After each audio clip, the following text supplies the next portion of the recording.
咩事啊？我想喺學校話劇裏邊做王子啊，應該點做好呢？契仔成日當我係專家，教佢演戲，而我就會揾匯豐保險嘅專業團隊幫我籌劃財富增值、健康保障、退休策劃同埋傳承。又點啊？佢媽，我冇得做王子，佢哋要我做獅子，我唔做。獅子啊？我覺得獅子有型啲喎，我扮俾你睇。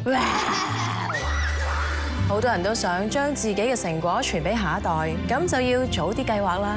當我嘅世界無後顧之憂，咁就可以更專注照顧我所愛嘅人。連續4年香港市佔率 No.1，匯豐保險在你所在，讓你嘅世界放眼無界。